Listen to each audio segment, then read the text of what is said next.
toutes. Bonjour à toutes. Est-ce que vous m'entendez? Oui. Oui. Super. Alors, je vais commencer un petit peu par introduire avec ces quelques mots de Zineb Labidi.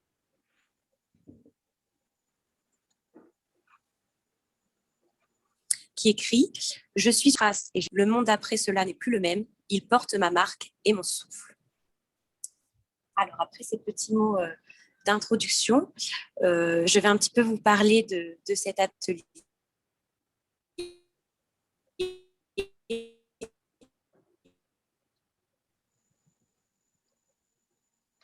Il y a un problème de son, Louisa. Oui. Louisa, nous ne t'entendons Donc, le pas. Forum Femmes et des espaces d'expression. J'essaie de me déplacer. Ça va mieux, là? Ah, c'est la connexion. Est-ce que vous m'entendez? Là, oui. Ah, bon, j'essaie de reprendre. Donc, le Forum Femmes Méditerranée s'est très tôt préoccupé d'offrir des espaces d'expression, comme je le disais, plus précisément à des femmes qui, par leur écrit neuf, frais, authentique et indéniablement émouvant, nous livrent précieusement, délicatement, des destins de femmes, de sociétés et de cultures différentes et porteuses de volonté et à la qualité de son jury.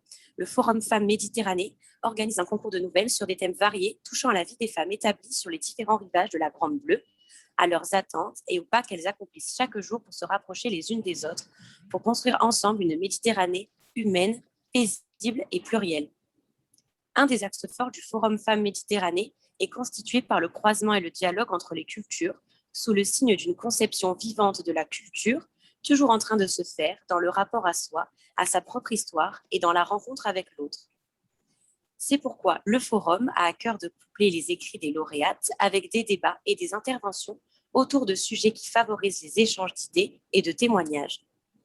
Lors de cette séance, nous réfléchirons sur écriture des femmes et engagement.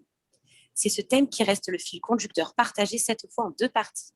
Premièrement, l'analyse de la visibilité de la femme dans la société avec la question centrale de l'écriture féminine ou des conditions d'écriture liées à leur place dans la société. Des textes de conférences seront entrecoupés de paroles alors consacrées à la parole donnée aux femmes réunies dans plusieurs villes de Méditerranée à l'initiative des partenaires du projet. Ainsi, pourront s'exprimer à la fois individuellement, ensemble et en relation avec le public, nos points de vue. Cette rencontre, moment culminant d'échanges, de mouvements, de circulation de l'écrit et de la parole, n'ont pas d'autres ambitions que de mettre en contact à l'occasion d'une marathon virtuelle de la FAL, des créateurs, des créatrices, des chercheurs et des chercheuses, des militantes des droits des femmes et du dialogue interculturel.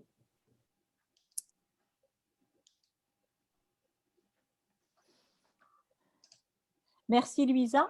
Merci à vous. Voilà, Mila va prendre la parole. On t'écoute, Mila, et on continue à accueillir les personnes qui nous rejoignent. Bonjour à toutes et à tous. Je ne sais pas s'il y a des hommes dans la Il y en a. réunion. Et si on a, en tout cas, je vous salue aussi. Du coup, je vais lire le texte de Myriam Ben. C'est un témoignage d'une femme du coup, qui a participé au concours de nouvelles. Donc, voilà, je commence. Lorsque le Forum des femmes de la Méditerranée m'a demandé de participer en 1994 au jury de la nouvelle écrite par des femmes de tous les pays autour de la grande Mare Nostrum, j'ai aussitôt pensé refuser. En effet, après les grands actes historiques qui ont fait l'admiration de l'Algérie dans le monde entier, depuis le déclenchement de la guerre d'indépendance en novembre 1954, et la force de son mouvement marqué du signe indélébile de la démocratie pour le peuple, cette sollicitation du Forum m'est parvenue à une période où l'éclatement de l'Algérie, qui tout à coup baignait dans le sang, du meilleur de ses fils assassinés, oui, cette sollicitation m'est apparue comme dérisoire et presque indécente. Puis, j'ai eu aussitôt le très fort sentiment que la participation des femmes de tous les pays de la Méditerranée serait de nouveau comparable à ces vastes mouvements de fraternité, de solidarité ou d'amour généreux qui entourent les peuples lorsque le malheur obscurantiste frappe à leurs portes. Comme il cogne aujourd'hui, avec rage au cœur, l'Algérie démocratique. Je n'ai pas regretté d'avoir participé au premier jury qui a mis l'Algérie à l'honneur, en attribuant le premier prix à la bouleversante nouvelle que notre sœur courageuse, Soumia Amar Rodja, avait envoyée d'Algérie, où elle réside. En proie à la tourmente. J'ai apprécié la tenue de ces défenseurs des textes qu'ils proposaient au prix. Au cours de la seconde année, le prix de 1995, avec le nombre et la belle qualité des nouvelles parvenues, écrites en langue arabe et primées, j'ai acquis la certitude que la création de ce prix s'ouvrait sur des auspices prometteurs. Les lauréates donnaient par leur participation la preuve que l'on peut assassiner les hommes, les femmes et les enfants, mais leur sang remplit l'eau du puits, où les peuples trempent leurs lèvres et leurs plumes. Voilà. C'est du coup de Myriam Ben, qui est écrivaine, artiste et peintre. Merci, Mila. Merci Mm. Mila. Sandrine, est-ce que Oui. tu as vu connecter les femmes algériennes? Je ne les vois pas. Je suis parce qu'en même temps, ça arrive. Et j'ai une personne, Gagna, et ça fait 10 ou 12 fois qu'elle essaye de se connecter, mais ça ne marche pas. D'accord. Alors, en attendant qu'il y ait une meilleure connexion avec les femmes algériennes, je voulais vous dire qui était Myriam Ben. Myriam Ben est décédée actuellement, mais elle était issue d'une tribu berbère, une tribu berbère juive, et elle a participé à la lutte pour l'indépendance de l'Algérie. Elle a soutenu et elle était très active. Elle est venue à Marseille réfugiée, car pendant la guerre entre l'armée algérienne et les islamistes, elle a été menacée plusieurs fois, donc elle s'est réfugiée en France et nous l'avons aidée par les expositions. Et donc, elle a été très longtemps membre de notre jury et elle nous a vraiment à chaque fois présenté ses ouvrages avec beaucoup de qualité. Donc voilà, je pense qu'il faut aussi penser à rendre hommage à toutes ces femmes qui ont mené avant nous ces combats à la fois pour la liberté, la dignité, mais pour aussi des combats pour l'expression des femmes. Et ces textes sont toujours d'actualité. Si vous avez l'occasion de lire le livre qui s'appelle Sabrina, on t'a volé ta vie, je vous invite à le faire parce que c'est très émouvant sur la condition des femmes algériennes. Donc, je continue si les femmes algériennes ne sont pas encore là, Sandrine? Oui. Elles n'apparaissent pas, n'est-ce pas? Donc, Non. on va passer. Elles vont nous rejoindre. Ouais, elles n'arrivent Alors, pas. tout d'abord, pour les jeunes femmes qui lisent, il faut essayer de lire très lentement parce qu'on a des problèmes de connexion, vous-même comme nous. Et parfois, il y a des phrases entières qu'on n'arrive pas à entendre. C'est un petit peu dommage parce que les textes sont beaux. Donc, voilà, je vous demande vraiment d'essayer de faire attention. Donc, voilà, écriture des femmes et engagement, c'est, si vous voulez, le résultat de plusieurs séminaires de recherche que le Forum a organisés avec ses partenaires marocains, algériens, tunisiens, espagnols et grecs au cours des 15 dernières années. Financé par la Fondation Annaline dans le cadre d'un projet qui s'appelait le Verbe féminin, nous avons dans différentes villes du bassin méditerranéen organisé des séminaires de recherche. Alors, pardonnez-moi, Chérifa est en ligne. Si vous me permettez, je la prends pour voir qu'est-ce qui se passe. Ah, elles sont en train d'essayer de se connecter, d'accord? Donc, je continue quand même, on leur donnera la parole après. Veuillez m'excuser d'avoir coupé la parole, mais c'est important que nos amies algériennes sont là, puisqu'elles sont très nombreuses à nous attendre. Donc, voilà, on a fait des séminaires de recherche et plusieurs membres du Forum Femmes Méditerranée, Claude Hébert, l'écrivain essayiste, Zineb Labidi, professeur de littérature et écrivaine, ont contribué à ce travail de réflexion que je vais vous présenter maintenant. Comme vous le savez, la création artistique existe dans tous les domaines. Cette création des femmes, elle est présente dans toutes les régions du monde. Mais la présence d'un État démocratique protège leurs droits d'expression pour tout le monde, mais plus particulièrement pour les femmes. Car les intégrismes religieux et politiques, les idéologies rétrogrades ont vite la tentation de les confiner au rôle de génitrices. Comme disait l'écrivain, le poète Tahar Djaoud, poète assassiné par les islamistes, l'écriture est un jeu de construction. On peut construire des refuges, on peut construire des histoires, on peut construire des migrations. Et c'est dans cette construction que le Forum Femmes Méditerranée a construit ces échanges, à la fois des échanges et des arrachements, parce que l'exil, pour une personne, qu'elle soit pour des raisons économiques ou pour des raisons politiques, est un véritable arrachement et une difficulté d'intégration ensuite. Alors, autour des activités littéraires, on a organisé des ateliers d'écriture, un concours de nouvelles, des rencontres pour donner la parole aux femmes. Et comme l'a écrit Claude Debert, la présidente d'honneur du jury, c'est autour de cette mère matrice, égrénant ces cultures multiples aux racines communes, qu'ouvre le Forum Femmes Méditerranée avec la volonté de créer des liens et des passerelles, circulation et échange, de naviguer en somme d'un rivage à l'autre avec, dans les ballots, dans nos valises, ce bien le plus précieux qui s'échange sans se perdre, les mots. Donc les initiatives littéraires du Forum ont permis de faire avec la beauté des mots et leur amertume un espace social où les femmes puissent acquérir leur place et s'affirmer en tant que citoyennes. Un espace de dialogue au-delà des divergences politiques et religieuses, malgré les conflits, malgré les guerres. Une année, les lauréates libanaises, palestiniennes et israéliennes avaient été choisies pour la qualité de leurs nouvelles. Et elles se sont retrouvées ensemble dans une pension ici dans les quartiers nord de Marseille, où ce centre d'accueil permettait de dormir, de déjeuner, dîner. C'était vraiment un lieu et un espace de rencontre. Certaines, les Libanaises et les Palestiniennes, refusaient de parler aux Israéliennes. À table, une d'entre elles mettait même une serviette comme barrière de séparation. Et puis, au bout de quelques jours, la parole a circulé. Les anecdotes, les similitudes de conditions de vie, les discriminations subies et leurs espérances. L'espérance de vivre ensemble dans un lieu, dans un pays, avec deux États, Jérusalem comme capitale des deux États, vivre ensemble dans la sécurité et la paix de chacun. Un autre événement bouleversant s'est produit cette année. Une lauréate marocaine avait écrit un texte terrible, le lait, la transmission. C'était une femme, c'est peut-être toujours, j'espère qu'elle n'est pas décédée, une femme un peu plus âgée que nous à l'époque. Et cette femme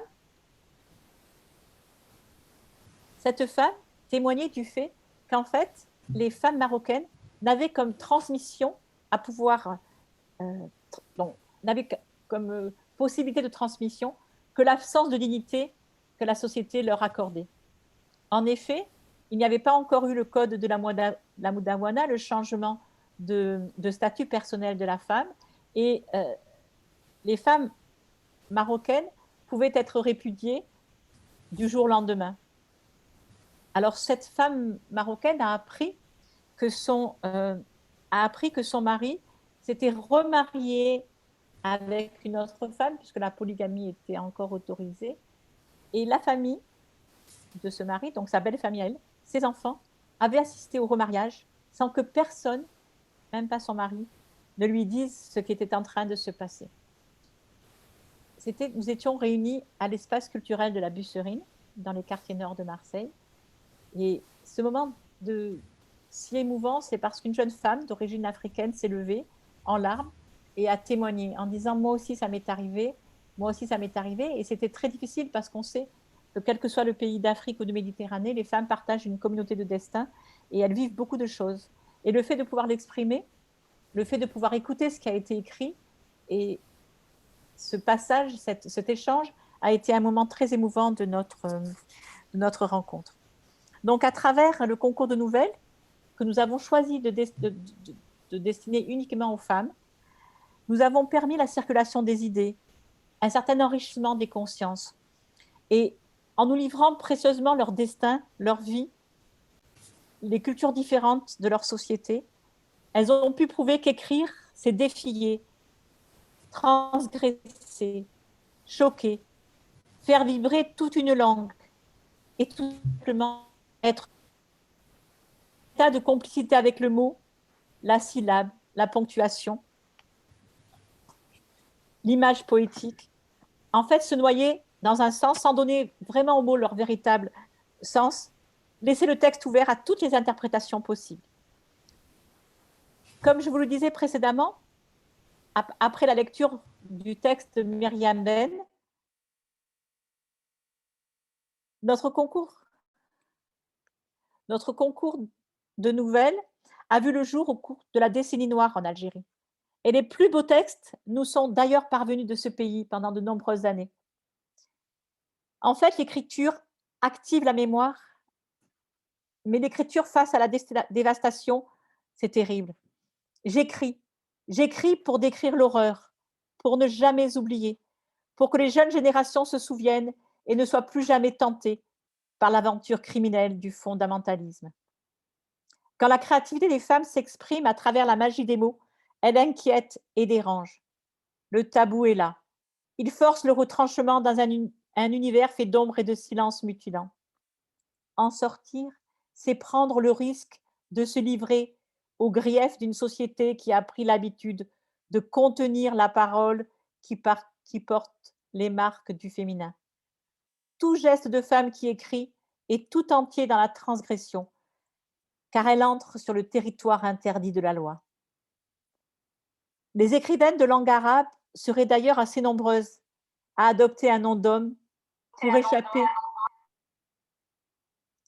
échapper à la catégorisation sexuelle et devenir écrivain. Nous savons que dire et écrire, c'est exorciser la violence faite à nos corps et à nos âmes. C'est rompre. Dans le premier numéro d'Étoile d'encre, Maïs Abbé, écrivaine algérienne, exprimait ainsi cette irruption des femmes dans l'écriture. Trop longtemps porteuses de la mémoire et de la parole des autres, les femmes osent enfin se dire, transgressant ainsi l'ordre établi, qui voudrait que leur voix ne soit que murmure dans le silence des maisons fermées. Vénus Kurigata, dont on lira tout à l'heure des extraits de son œuvre, affirme également que l'écriture a sorti les femmes qui vivent autour de la Méditerranée de leur mutisme. Elles devaient rattraper des siècles de soumission, au cours desquels l'homme supervisait leurs propos et leur dictait leur manière de penser. Ces femmes ont ouvert la langue à des mots qui disent leur corps, leur frustration et leur manque. Est-ce à dire que l'écriture féminine se particularise par une spécificité, une sensibilité, une thématique? Autrement dit, y a-t-il une façon propre aux femmes de raconter et de se raconter? Aujourd'hui, il existe au Maghreb, et j'espère qu'on en aura témoignage avec les femmes d'Algérie, Maroc et Tunisie qui sont présentes avec nous pour cet atelier. Il existe au Maghreb une nouvelle génération de femmes, de jeunes femmes qui investissent l'espace littéraire. Le monde arabe traverse actuellement une crise profonde, remuée de soubresauts terribles. Dans ce contexte, les femmes sont vulnérables. Elles subissent la répression et les interdits. Rania Hamadou, dont on lira également un extrait, pense, elle, vraiment qu'il y a une écriture, une spécificité de l'écriture des femmes. Et elle confirme que les femmes arabes écrivent comme elles poussent un cri. Elle insiste sur l'authenticité violente de leur écriture, qui n'est pas feinte. C'est un corps à corps pour elles avec la mémoire, avec ce qu'elles sont, ce que la société voudrait qu'elles soient et ce qu'elles rêvent de devenir. Zineb, écrivaine algérienne, membre du jury, confirmait également. Le texte est lu dans un ensemble de paramètres et de signes. Écriture donc, ni féminine ni masculine, elle s'interroge. Oui, mais si l'écriture ne peut être renvoyée au sexe, peut-on dire que l'écriture n'a pas de genre? Peut-elle être dégagée de sa dimension sociale et historique? Le débat a continué pendant plusieurs années entre nous. L'écriture, si elle est solitude, exil et affrontement de la loi, ne se fait pas dans le vide. Les textes ne sont pas des pages égarées au désert. Les textes sont reçus dans une société précise à laquelle ils se dessinent. Même s'ils font le détour par un autre lieu d'écriture, ils sont renvoyés à leur monde. Ils ne peuvent échapper à leur solidarité historique en tant que littérature. Yasmina Khat, née en Égypte, dans une famille libanaise, nous lirons également son texte tout à l'heure, s'insurge contre ce point de vue. Je ne pense pas qu'il y ait une spécificité de l'écriture féminine. Je pense que c'est réduire l'importance de la femme ou de la cantonner dans une écriture revendicative. Lorsque j'écris, je suis ni homme ni femme.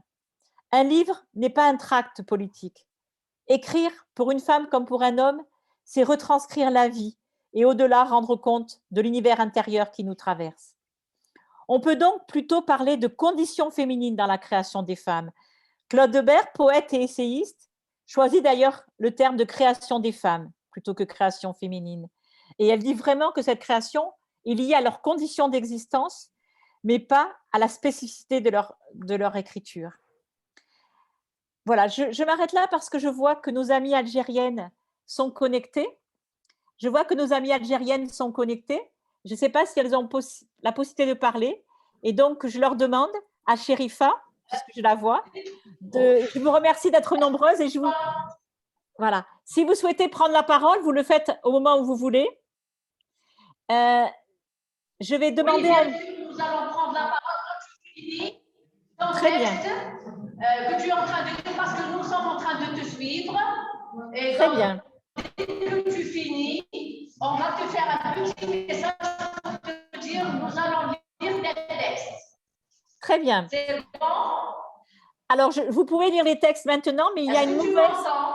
Je t'entends très bien, mais il y a une mauvaise… Chérifa, un instant. Il y a une mauvaise connexion. Donc, si c'est possible, si la connexion est trop mauvaise, vous pouvez quitter la vidéo pour que l'audio soit de meilleure qualité. Vous êtes d'accord? Est-ce que vous êtes d'accord? C'est mieux parce que sinon, on ne vous entendra pas. Et félicitations, mesdames, on vous souhaite vraiment le meilleur pour votre pays et pour vos droits. Attention. Allez-y, on vous écoute. Oui. Mesdames et messieurs, vous allons être féministes.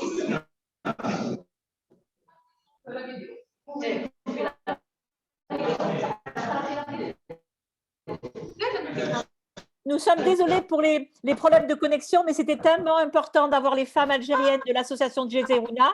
Donc, on les laisse, voilà, elles ont éteint leur vidéo. Moi, je quitte mon micro et on leur donne la parole.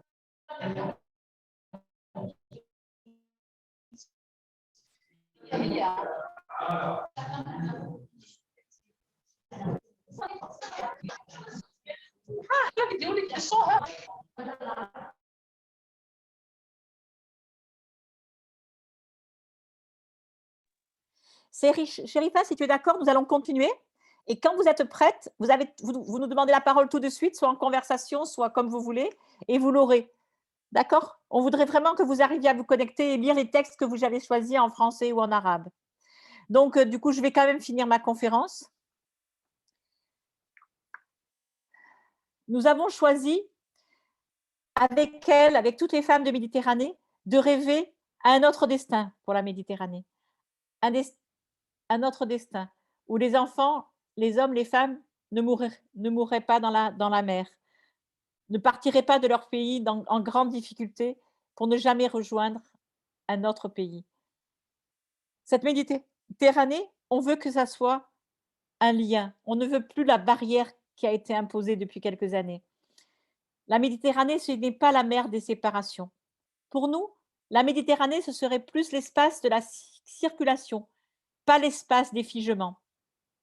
La Méditerranée au féminin, pour nous, c'est transgresser les frontières, consacrer des joies, tisser des rêves, accompagner les pas que les femmes de Méditerranée accomplissent chaque jour pour se rapprocher les unes des autres, pour construire nos territoires d'appartenance et d'espérance qui borderont enfin une Méditerranée humaine, paisible et plurielle. Voilà, je continuerai le reste après pour qu'on donne la parole aux femmes algériennes si elles ont réussi à se connecter dans des bonnes conditions. Chérifa?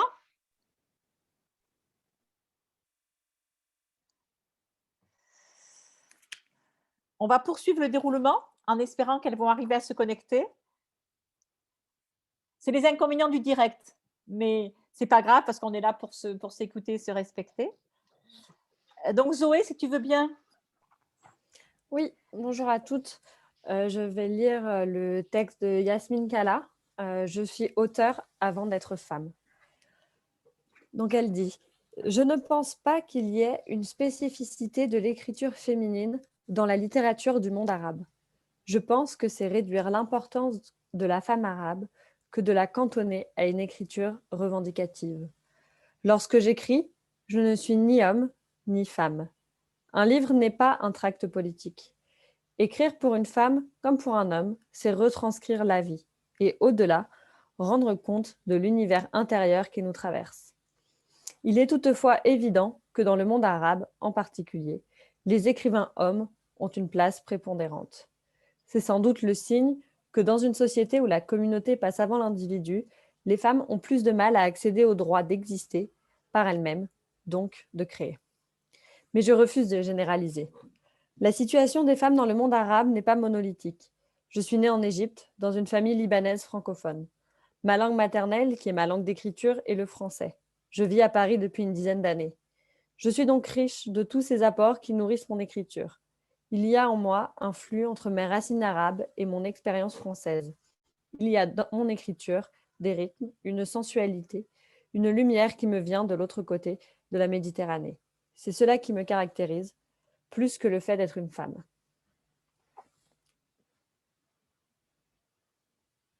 Merci.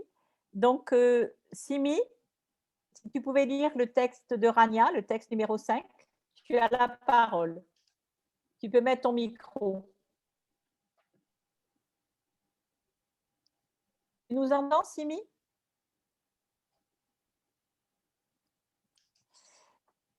Simi, nous ne t'entendons pas. J'ai oublié de réactiver le micro. Alors ça y est, c'est bon, Simi, tu lis le texte? Oui, alors, très bien. Lis le texte de Rania. De Rania, non, j'ai le texte de Elébéji. D'abord, il y a Non, c'est le texte de Rania que tu dois lire maintenant. Ah, je ne l'ai pas, ce que j'ai pu recopier. Parce si, que, si, tu l'as, c'est pas grave. Parce que c'est pas grave. C'est ce que tu c'est m'as pas grave, attribué. Simi. C'est pas grave, jour. Simi. Oui. Tu vas. Bon, je ne peux pas. Zoé, tu vas lire le texte de Rania. Ah. Zoé, tu lis le texte de Rania et on donnera la parole à Simi après. Très bien, donnez-moi juste 2 minutes que je le retrouve. Très bien, très bien.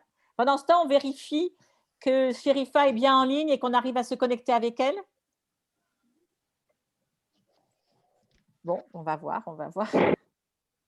Je peux lire si vous voulez. Ah, tu veux le lire, toi? Oui. Allez. Pourquoi pas? Pourquoi pas? Oui. Zoé, elle veut le lire maintenant, c'est très bien. Présente-toi. C'est Hiba du Liban.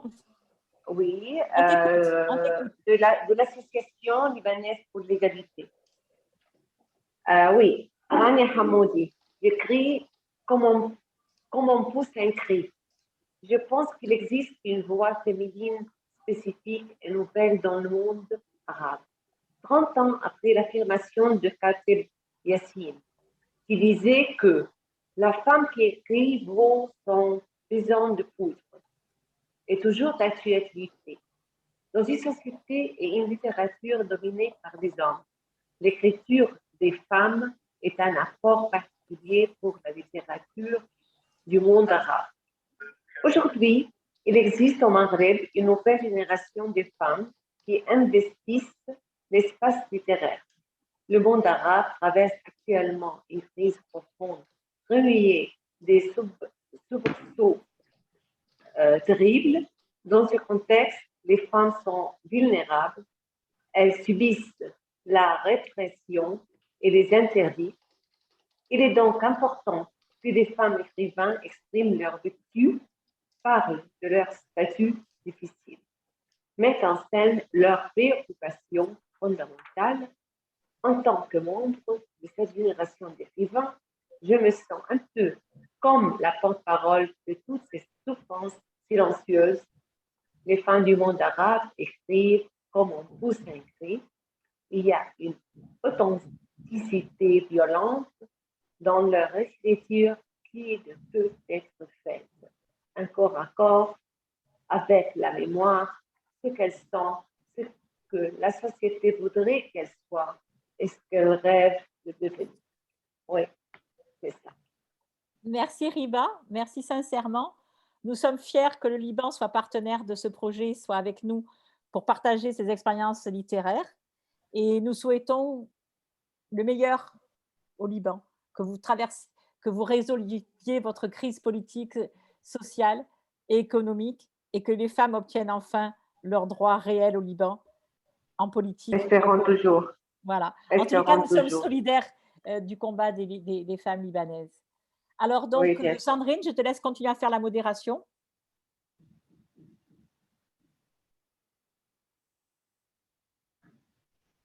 Alors, Sandrine, nous devons donner la parole à Louisa, qui va lire le texte Mots de gazelle de Myriama. Un texte très fort, poignant. J'avais pas le son. Ah, c'est pour ça, c'est Pardon. pas grave. C'est pas grave, Sandrine. La parole maintenant est à Louisa, qui va lire le texte de Myriama, Mots de gazelle. Louisa, tu nous entends? Oui, avec.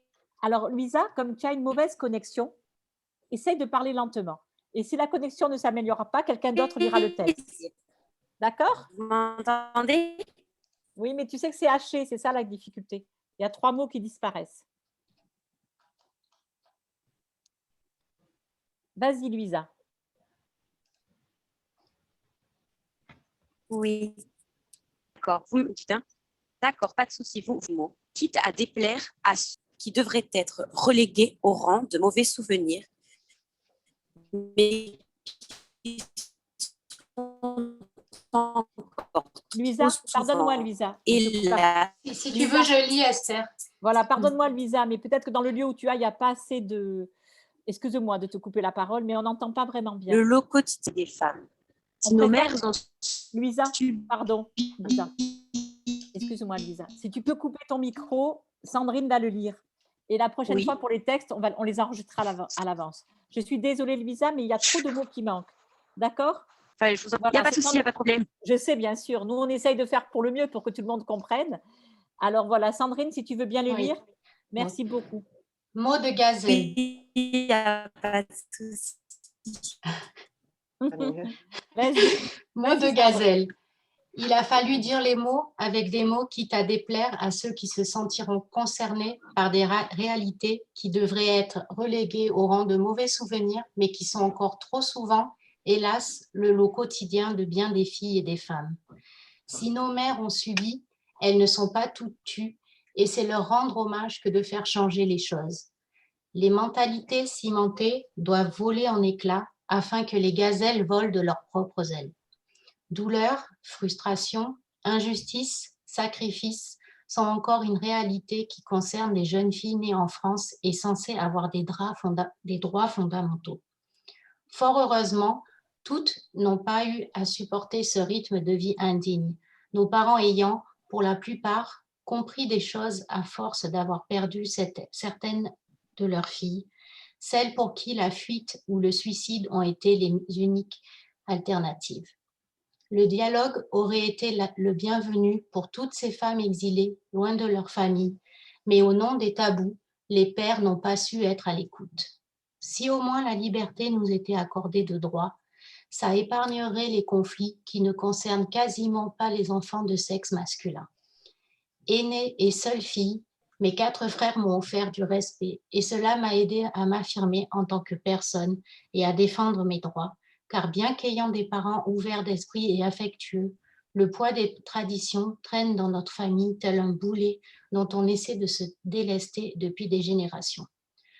Tout au plus, s'est-il un peu usé, ce qui le rend moins lourd, mais bien heureuses seront les générations futures lorsque le gros boulet d'antan ne sera plus qu'un grain de poussière sur un vieil album de photos. Myriama.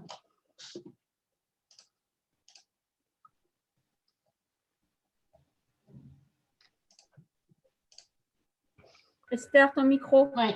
Merci, je viens de le voir. Nous allons donc donner la parole maintenant aux femmes tunisiennes et aux extraits de littérature. Mais avant de lire les extraits de textes d'Elébéji, nous avons la chance d'avoir 3 jeunes femmes tunisiennes et j'aimerais qu'elles prennent la parole pour Je crois qu'elles sont tous à We Love Sousse, nous parler d'elles, de leurs histoires et de comment si elles sont écrivains, si elles ont lu de la littérature tunisienne, ce qu'elles ont à nous dire à ce sujet, puisque on sait que les jeunes femmes, c'est la transmission des combats qu'on mène et on est très content de les avoir avec nous. Alors, vous êtes 3 qui commencent à prendre la parole. On vous écoute. Bon, en fait, je suis Yasmine Ben Harzallah, j'ai 24 ans et je suis pratiquement ingénieure en informatique. Je n'ai pas beaucoup de choses à dire à propos de la littérature, mais en fait, comment dirais-je, j'aime bien les textes que vous avez déjà lus. Et en fait, c'est en rapport avec la Tunisie, notre association, en fait, on essaie toujours d'améliorer nos conditions et surtout, on fait, et surtout par rapport à la femme. Et on a déjà travaillé la semaine dernière une petite vidéo awareness, to raise awareness about la violence conjugale. Comment dirais-je en français? La violence contre les femmes, la violence conjugale. Et surtout la violence conjugale, oui. On va la poster après-demain, notre vidéo. Et ça serait bien que vous nous l'envoyiez pour le débat qu'on fait sur les violences. Le 2 juin, on a un débat sur les violences et on attendait une réponse des Tunisiennes. Alors, votre vidéo, elle va être super. On compte sur vous. Même si c'est en arabe ou en anglais, on la veut, on traduira. Merci beaucoup. Oui, on avait déjà traduction, il y a une traduction en fait de la vidéo. Vous êtes les meilleurs. Continue. Et pardon de t'avoir coupé la parole. Non, bien sûr, je passe la parole à ma collègue Samra. Alors.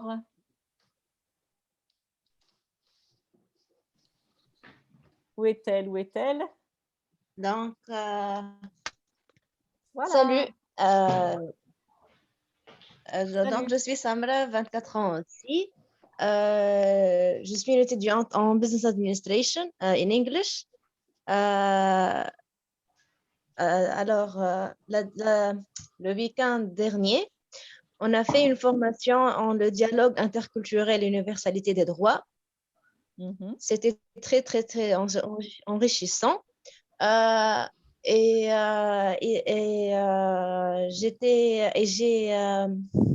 J'ai fait une formation sous le nom de votre bouclette que vous avez fait, le voile femme. C'était contre le sexisme et tout.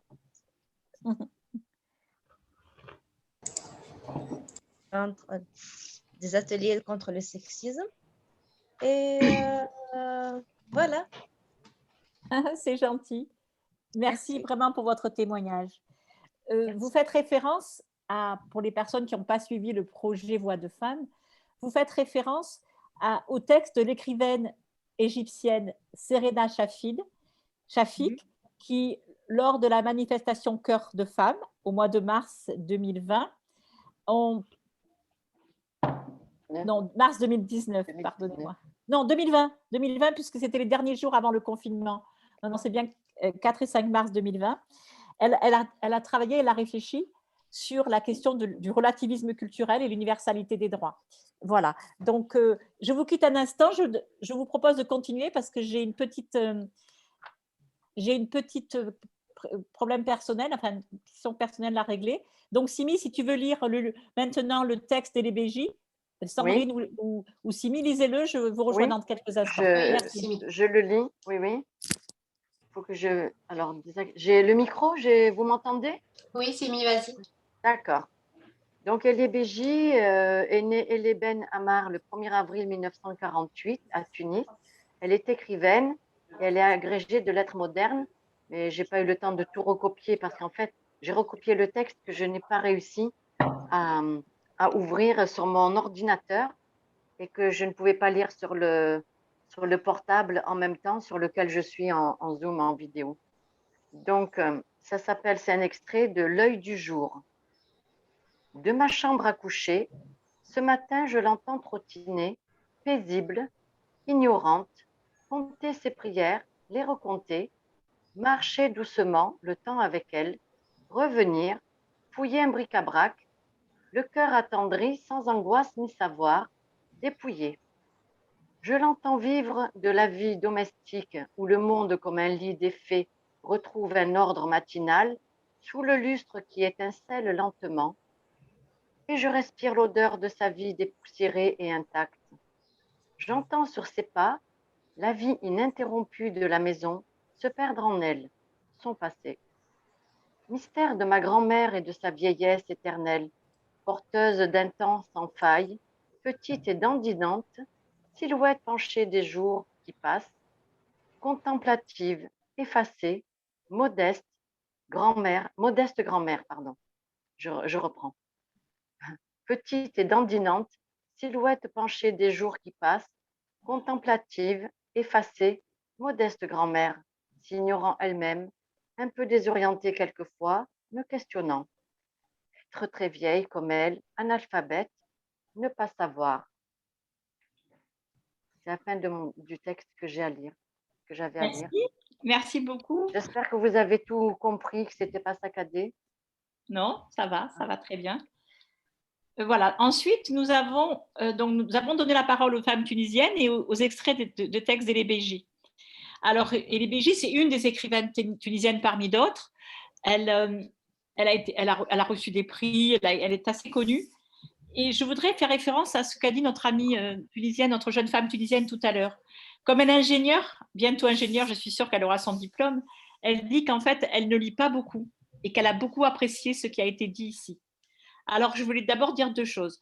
On va faire une brochure, un petit dépliant, une petite brochure de compte-rendu de cet atelier avec tous les textes et les points de vue, avec les références. Donc, vous aurez des références des auteurs pour les lire après. Et puis, dans la plupart des pays, on anime des ateliers d'écriture.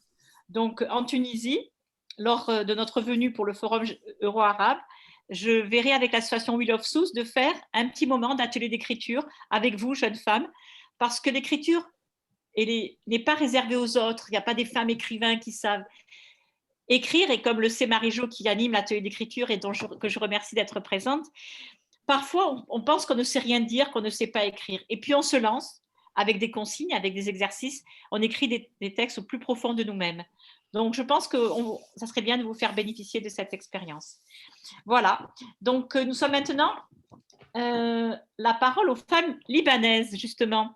C'est Naïma qui va lire les extraits, mais toi, Riba, est-ce qu'avant, tu veux dire quelque chose au nom des Libanaises pour l'égalité? On t'écoute, Riba, si tu peux.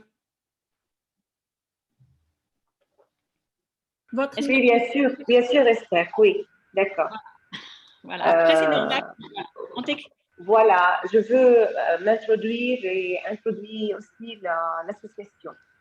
Parce que notre association répond aux besoins d'égalité, d'automatisation, d'émancipation et de renforcement du rôle des femmes.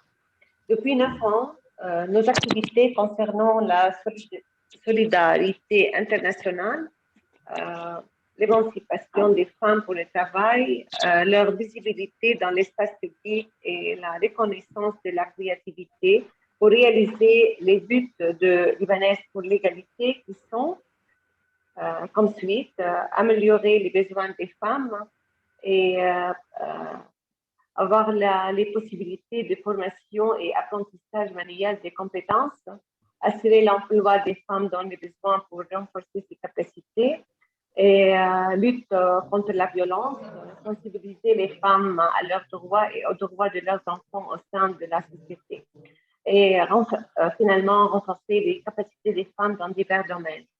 Comme vous savez, enfin, je vous donne je vous décris le contexte global du pays du Liban. Vous savez la situation au Liban, et surtout la situation des filles et des femmes au Liban, compte tenu des écarts entre les textes et de plusieurs considérations, notamment le revenu des femmes maintenant est généralement plus bas, leur épargne est plus faible. Les femmes et les filles au Liban sont particulièrement touchées par la pandémie Corona qu'il y a eu des répercussions économiques, sanitaires et sociales pour les femmes et les filles. Et de même, la crise économique au Liban est appelée l'explosion du Beyrouth le 4 août.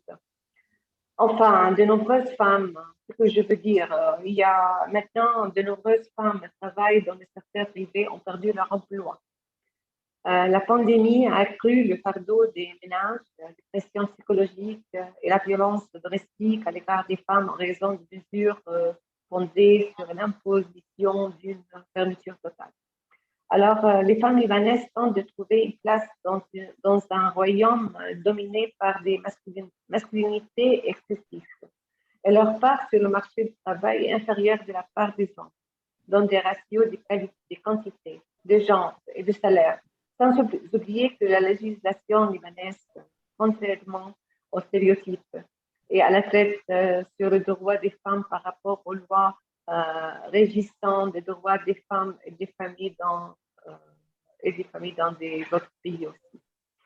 Bien sûr, le marché de la beauté et l'élégance exploitent l'image des femmes libanaises comme modèle, mais cette femme ne peut toujours pas accorder sa citoyenneté à ses enfants, comme le Liban, comme vous savez, a réservé ce roi terme de Sidaou, surtout la citoyenneté.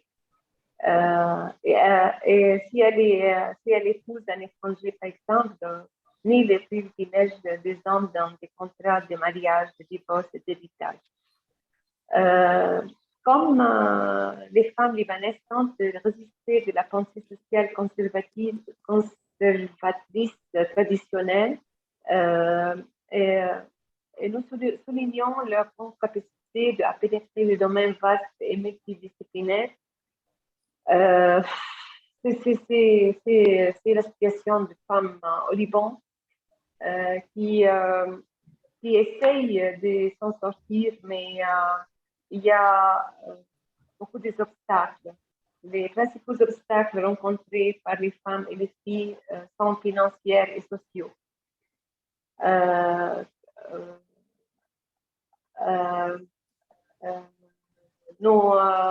Pour cela, c'est des multiples obstacles auxquels les filles et les femmes sont confrontées et les rendent insuffisantes. Alors,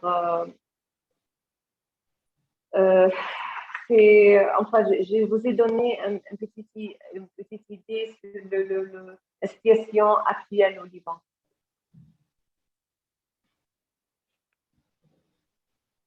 Vous m'entendez? Très bien. Nous t'entendons très bien, Eba. Oui.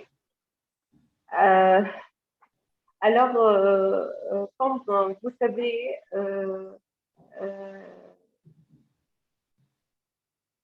si la Convention CEDAW autant que la Constitution sont censées garantir l'égalité en femmes de tout point de vue, le Liban a tout de même écarté certains aspects comme celui de statut personnel, par exemple, dans toutes les communautés reconnues au Liban. Et on compte 18, c'est au fait qui revient la tutelle à sa famille, pouvant ainsi limiter, d'après le comité libanais au CEDAW, le 33 session de 5 juillet. De même, la Libanaise dans sa société est une bonne mère de famille et une maîtresse de maison accomplie. L'âge du mariage chez les femmes recule au profil de la scolarisation et au travail. Les statuts personnels sont régis par les communautés religieuses et non pas par un statut civil. C'est ce qu'on lutte pour en avoir. Comme l'association Femmes Libanaises pour l'égalité travaille avec nombreuses NGO, associations pour demander d'avoir le statut civil. Et aussi, on a travaillé beaucoup des ateliers de sensibilisation contre la violence domestique. c'est vrai qu'on a maintenant une loi pour, la loi familiale, mais n'est pas prise au sérieux par des représentants de la loi. Et des groupes de pression tentent d'amender les lois discriminatoires et prévaloir les lois internationales sur celles locales. Enfin, d'après l'UNESCO, l'UNESCO. Alors, j'aime bien vous dire qu'il y a beaucoup, depuis le début 2021, il y a beaucoup de crimes contre les femmes au Liban. Alors, excusez-moi, j'ai changé de papier ou fini le rapport. Oui, voilà. Alors, pour cela, j'aime bien vous dire qu'il y a le député, par exemple, du Parlement, il a quitté le Parlement pour sauver sa fille qui a été combattue par son mari. Excusez-moi, voilà. Oui. Et alors, il y a beaucoup de choses qui contrarient la loi. Il y a pour cela la femme. Un moment, s'il vous plaît. Un moment, s'il vous plaît, parce que... Riba, de toute façon, tu interviens le 2 juin dans l'atelier sur les violences. Donc, tout ce qui concerne les violences, tu pourras nous en parler le 2 juin, si tu es d'accord. Là, je voulais confirmer que votre engagement, les femmes s'engagent pas seulement à travers l'écriture, mais aussi beaucoup dans leur militantisme. Et j'ai bien compris que ton pays, le Liban, a émis des réserves concernant la Convention pour l'élimination des discriminations, et que surtout, vous, les femmes, vous n'avez pas de statut individuel, vous n'existez pas en tant qu'individu. Vous devez obéir aux lois qui régissent les différentes communautés, les 18 communautés présentes. C'est ça. Voilà. On en traitera également pendant le forum Génération Égalité de ces questions. Mais je te remercie d'avoir témoigné pour raconter cette histoire parce qu'on parle peu du Liban. Il y a eu l'incendie, on en a parlé, mais après, on pense à autre chose et on ne sait pas ce qui se passe dans les pays arabes, notamment le Liban, l'Égypte, la Jordanie. Donc, je crois que de vraiment développer ça dans l'atelier violence sera très utile pour toutes les personnes. Et je vais donner la parole à Naïma qui va lire le texte sur Rania, Vénus Gori. Tu veux bien, Nadia? Oui, bien sûr. Naïma, tu es prête? Oui, bonjour. Oui. Vénus Gori-Gata, poétesse, romancière, critique et littéraire et traductrice d'origine libanaise, est l'une des plus grandes voix de la littérature francophone contemporaine. Auteure d'une vingtaine de romans et d'autant de recueils de poésie, elle a bâti au fil des ans une œuvre riche couronnée de nombreux prix littéraires, dont le prix de poésie de l'Académie française en 2009 et le prix Goncourt de la poésie en 2011. Elle est membre de 10 jurys littéraires, dont ceux de l'Académie Mallarmé et des prix France-Québec, Max Paul Fouché, Sangor, Ivan Goll, ainsi que du prix des 5 continents de la francophonie. Elle a créé le prix de poésie féminine Vénus Gori-Gata pour honorer les poétesses contemporaines. Son ouvrage, 7 femmes adultères. Dans un village aux portes du désert, Nour attend son châtiment. Coupable d'adultère après avoir été par un homme et enceinte à la suite de ce viol, elle doit être lapidée. Elle n'imagine pas pouvoir se soustraire à la justice. C'était sans une Française venue pour une mission humanitaire et qui, pour la sauver, déploiera des trésors de volonté. Formidable conteuse, Vénus Gori-Gata brosse les portraits de femmes au destin tragique, déchirées entre le respect de la tradition et le droit à la liberté.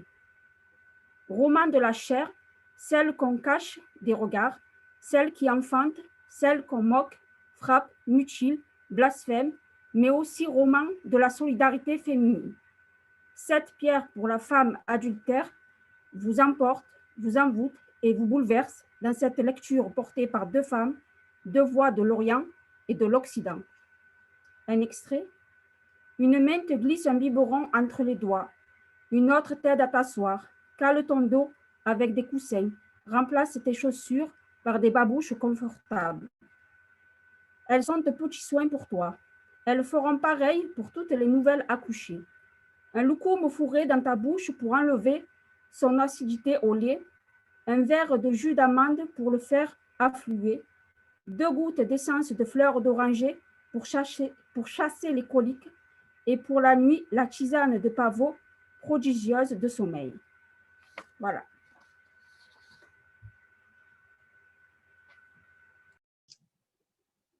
Merci. Est-ce que les femmes algériennes sont connectées? Je crois qu'il y a vraiment eu des difficultés. J'espère que ce n'est pas politique. Elles sont connectées.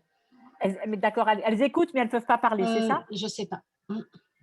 Bon, moi, j'ai envoyé des messages, on attend. De toute façon, dès qu'elles veulent prendre la parole. Chérifa, vous êtes prête? On vous entend, Chérifa. Bon. Allô? Voilà. Je sais Oui. pas si vous m'entendez. Très bien. Alors, moi, c'est Nadia. Oui. Voilà, j'ai reçu votre lien ce matin en répondant à Jean-Paul pour… oui, l'hommage à Idir.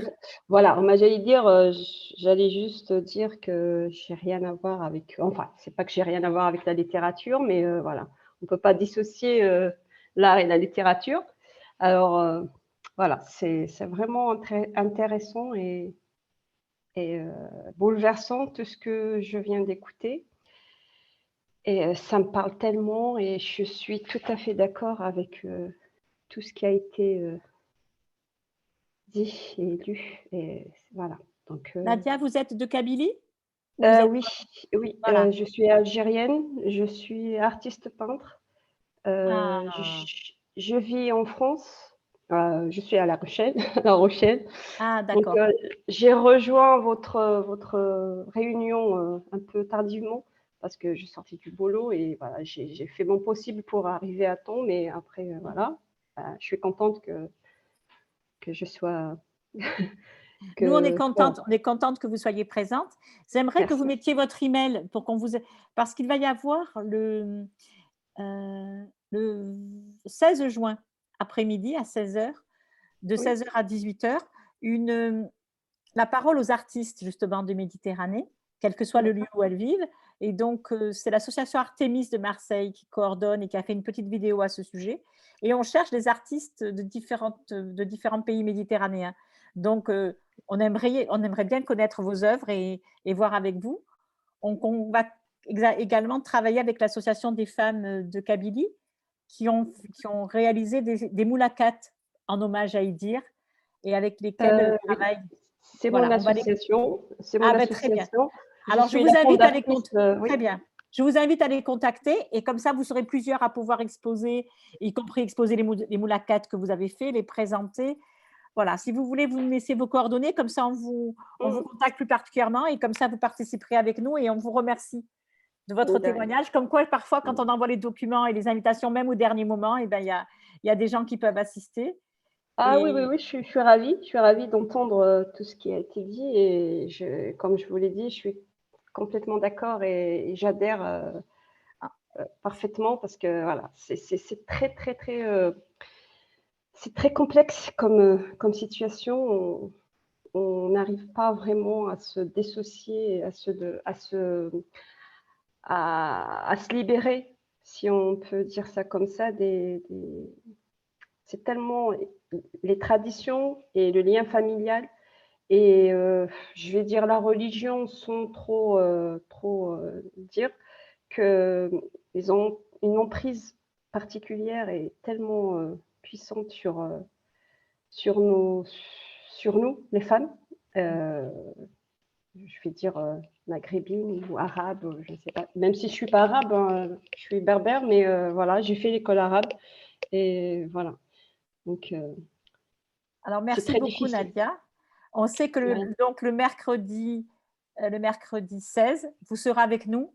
et on verra comment vous pouvez présenter, parce que nos amis d'Artémis attendent qu'on puisse leur envoyer, si vous voulez, des vidéos de ce que vous avez fait, des petites capsules, quelque chose pour qu'elles puissent coordonner et montrer tout ça, et après que vous puissiez vous exprimer. Enfin, on en reparlera après, puisqu'on n'a pas encore alors on a le contact avec vous parce que vous êtes algérienne mais que vous vivez en France. On a plus de mal avec les femmes algériennes qui sont réunies à Blida avec l'association Djezeruna. Oui. Bon, est-ce qu'elles sont là? Est-ce qu'elles peuvent parler? Je sais qu'elles suivent, qu'elles écoutent, mais je n'ai pas l'impression qu'elles peuvent parler. Bon, on va continuer. Alors, on arrive à la parole de femmes marocaines et aux extraits de leur littérature. Est-ce qu'il y a bien des femmes marocaines qui sont toujours avec nous? Alors, bon, c'est pas grave. Il y a Sandrine et Simi. Moi, j'avais une de vous deux. Vous lisez le texte des Marocaines? Alors, laquelle attends. des deux? Ouais, je vais le récupérer. Voilà. Très bien, je te remercie, Sandrine. Ensuite, ça sera Mila qui lira le texte des Espagnols. Et puis, Simi lira le texte sur la rue. Enfin, on a encore beaucoup de textes, il nous reste encore du temps. Mais on gardera un peu pour avoir un peu la parole entre nous, tranquillement. Alors, Siam Benchekroum est une nouvelliste marocaine, romancière, poétesse et activiste dans les droits humains. Native de Fès et médecin spécialiste dans les thérapies cognitivo-comportementales et les thérapies psychocorporelles, l'hypnose relaxologie. Elle soutient notamment un mémoire universitaire sur la prise en charge traditionnelle des troubles sexuels féminins. En 2012, l'auteur publie un recueil de nouvelles, Amoureuse, coup de cœur des étudiantes, qui a reçu le prix Grand Atlas 2012.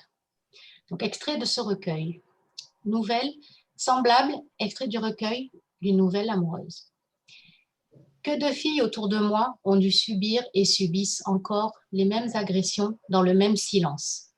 Mais leurs violeurs seront toujours les premiers à s'indigner des manques de vertu féminine, puisque ce sont les femmes, on le sait de mémoire atavique, qui font déraper les hommes. Oui, je n'ai toujours eu que du mépris pour leur monde glauque, leur obsession suintante et clandestine, et surtout leur lâcheté sans limite. Puis j'ai grandi. Et pour évoluer parmi les hommes, j'ai pris leurs armes. D'instinct, je me suis installée avec eux dans un rapport de force, et je l'assume totalement. Je ne serai pas la perdante. Ce n'est d'ailleurs pas moi qui ai déclaré la guerre. Elle est menée contre mon sexe depuis des millénaires. Je ne fais que me défendre et je refuse d'abdiquer. Tant pis pour celles qui se sont rendues avant même de se battre. Tant pis pour celles qui se mettent et justifient leur faiblesse par des alibis de paix ou de sécurité. Tant pis pour les craintives, les soumises, celles qui choisissent de vivre courbées au lieu de se tenir debout. J'ai pour ma part la nuque bien trop raide pour la plier. Tant pis, excusez-moi, j'ai quelqu'un qui s'est mis en attente. Tu veux que je continue? Tant pis pour celles, si tu veux. Tant pis pour celles qui préfèrent obéir au lieu d'affronter. Elles craignent la solitude, mais se suffisent d'une compagnie de façade. Quant à moi, si je devais mourir seule, je mourrais dignement plutôt que d'être inféodée. Mes proches disent souvent que je suis l'homme de la maison, courageuse, mais dure et exigeante. En fait, ça m'est égal de ne pas répondre à leurs critères de la jeune femme idéale, celle qui, quelles que soient ses études ou sa fortune, doit toujours être prête à s'effacer devant un mâle. La récompense qui lui est promise, le contentement d'un homme. Mais ça n'a aucun intérêt pour moi. Souvent d'ailleurs, je plaisante avec les copines quand elles s'attristent d'un échec, en leur disant que, de toute façon, l'ambition suprême qui leur a été fixée, c'était juste de décrocher un homme et de réussir à rester vissé à lui jusqu'à la mort. L'ambition suprême qui leur a été fixée, c'était juste de décrocher un homme et de réussir à rester vissé à lui jusqu'à la mort. On a un deuxième extrait de Femme marocaine. Tu prends le relais, Sandrine, ou tu veux que je continue? Non, je peux. Alors, vas-y, tu as la parole. Donc, c'est Yasmine Chami, qui est une écrivaine marocaine qui est née et qui enseigne à Casablanca. Anthropologue, historienne et normalienne de formation. Elle a animé des émissions télévisées sur la place des femmes dans la société marocaine. Elle publie son premier roman, Cérémonie, en 1999 chez Actes Sud. De retour au Maroc, elle y dirige la Villa des Arts de Casablanca, avant de fonder et diriger pendant 10 ans une entreprise de production audiovisuelle qui propose, à travers des émissions à visée sociale diffusées par la télévision marocaine, une compréhension des enjeux des évolutions de la société marocaine liées à l'urbanisation. Depuis 2011, elle se consacre à l'enseignement. Donc, extrait de Cérémonie.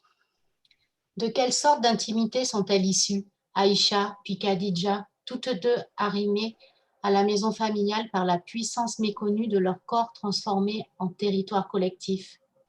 Aïcha, sévèrement gardée par la maison paternelle, sourde à elle-même, penchée sur sa minaudière ouverte comme on se penche sur un gouffre dont on cherche à mesurer la profondeur avant de s'y jeter, et longue et lente la chute. Une femme avec un sein dépareillé.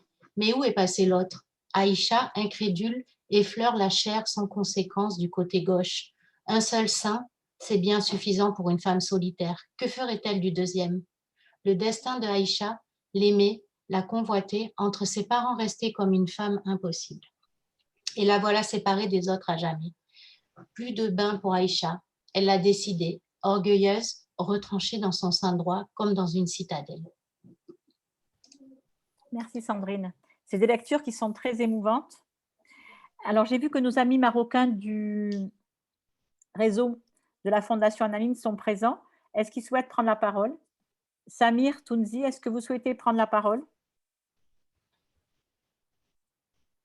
Je pense que les hommes doivent se sentir un peu isolés. Mais Samir, on t'écoute. Salut tout le monde.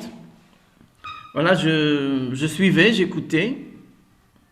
C'est bien dommage qu'on n'a pas pu mobiliser un peu par rapport à la disponibilité, on n'a pas pu mobiliser un peu des écrivaines un peu qui pourraient lire, qui auraient pu lire par exemple directement un peu leurs nouvelles. Mais on va se racheter par rapport aux artistes surtout, aux expositions et tout ça. Très bien. Donc il y aura sûrement des artistes pour les prochaines rencontres. D'ailleurs un peu pour voir comment les expositions et tout ça. Mais déjà une première impression par rapport à ce que j'entendais, c'est très émouvant comme vous le disiez, hein. Tout le monde était d'accord sur ça, c'est très émouvant un peu. Et surtout je dirais la ressemblance un peu dans pas mal un peu de textes et tout ça, on sentait un peu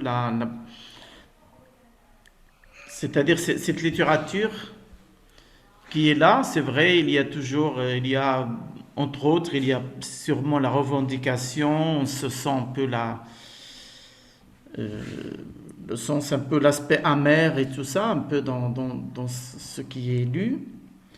Mais c'est vrai qu'il y a aussi tout ce qui est espoir. Et l'espoir surtout, c'est par rapport à... il y a des gens qui prennent la parole surtout.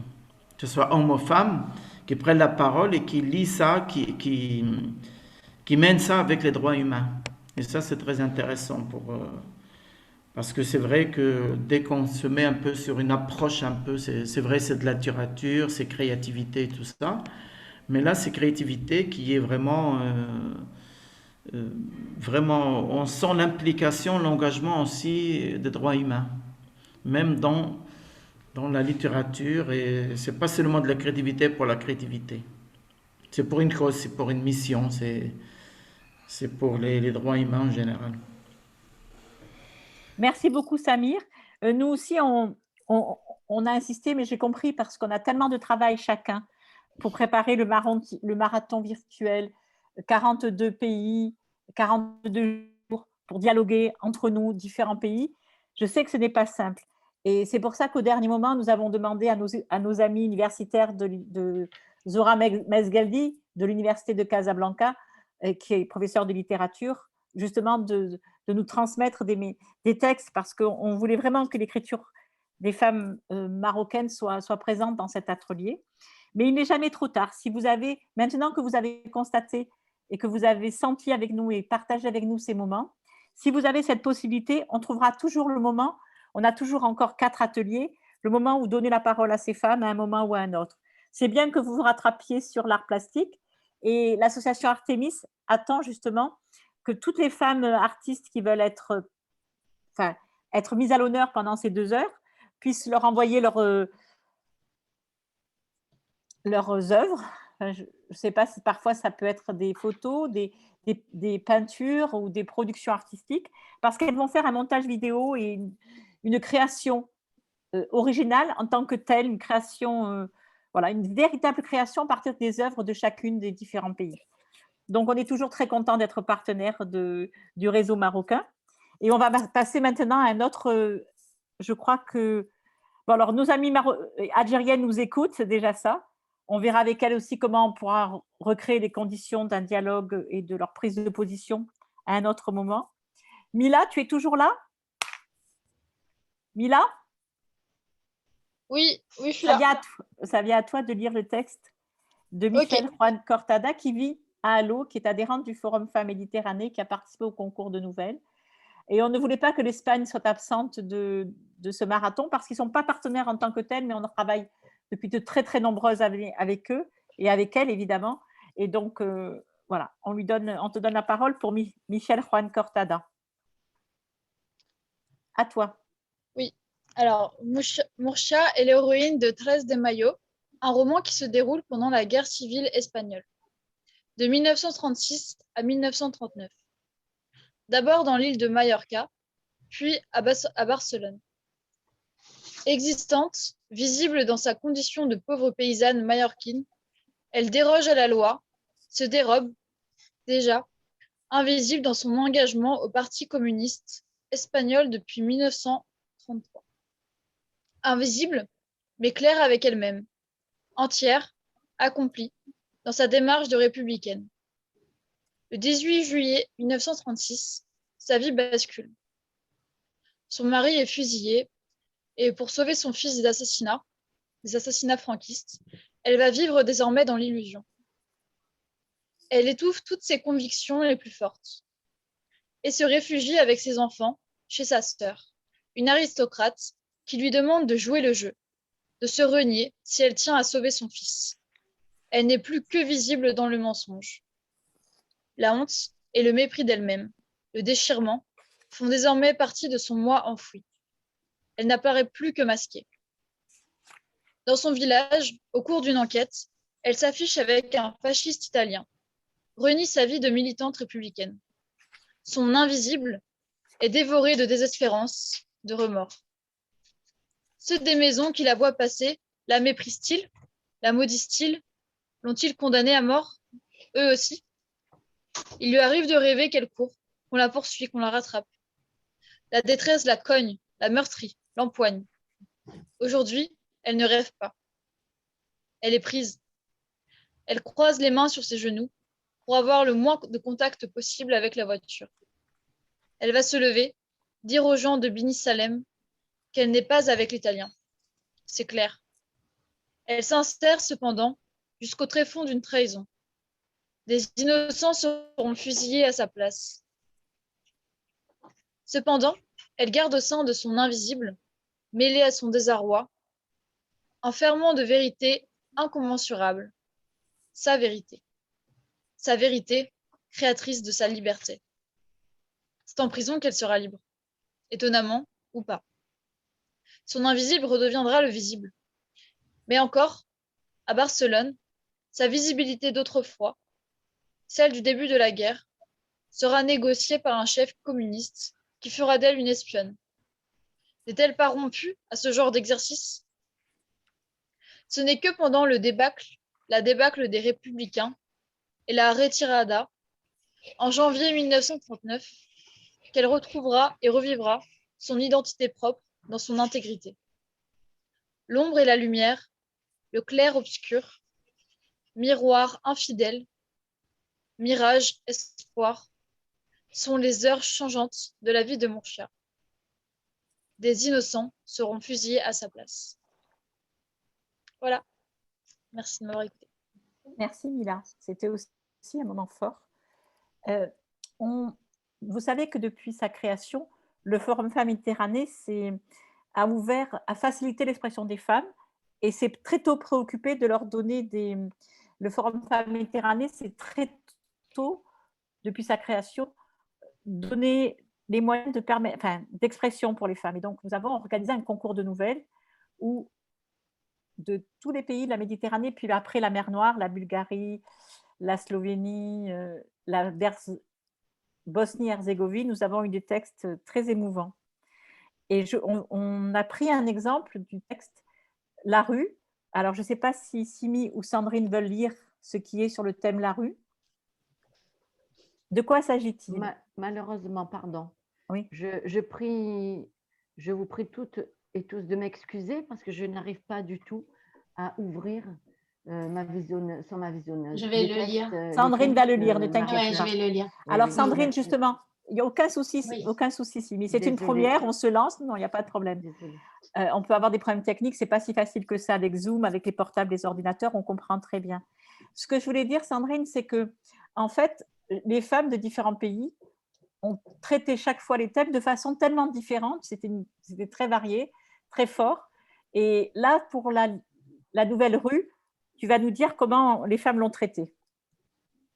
Alors, donc, elles l'ont traité donc, comme lieu de perdition, prostitution, vol, comme abri des exclus, comme espace de jeu malgré la guerre. La ville, la rue, les femmes tout en chantier, en quête d'une nouvelle forme, d'une identité. La rue comme un personnage en tant que tel, comme un lieu interdit, comme un lieu de toutes les connaissances, comme l'apprentissage de la vie. La rue comme le lieu où on meurt brutalement par accident ou assassinat. Voilà. Merci Sandrine. Justement, c'était pour vous montrer que, bon, on a eu très peu de nouvelles sur les centaines que nous avons reçues qui soient vraiment très optimistes, pour faire rire. Je me souviens d'une nouvelle marocaine, Koku Kadi, qui était particulièrement... on riait parce que ça se moquait d'une sorte de maire de village qui se prenait pour un grand homme. Mais à part cette nouvelle qui était très drôle, la plupart des nouvelles des femmes racontaient leur désespoir, leurs difficultés ou ce qu'elles ont pu vivre de façon violente. Un autre exemple dont je voulais vous parler, c'est une nouvelle qui est venue de Bosnie-Herzégovine, de la ville de Sarajevo. Vous savez qu'en plein cœur de l'Europe, il y a eu une véritable guerre civile. Et en Serbie, il y a eu des viols de guerre, comme les femmes ont été violées comme si elles étaient un territoire, et c'est ce qu'on appelle le viol de guerre. Et en Bosnie-Herzégovine, cette guerre a été terrible, et notamment dans Sarajevo, qui était une ville multiculturelle. Et en fait, ce qu'elle raconte, cette personne, c'est que la seule chose qu'elle demandait, c'est de pouvoir enterrer un membre de sa famille dans des conditions dignes. Parce qu'il y avait des charniers. Les cadavres étaient entassés les uns sur les autres. Il n'y avait pas... Et pour faire son deuil, c'était important d'enterrer les os du cadavre des personnes que cette femme aimait.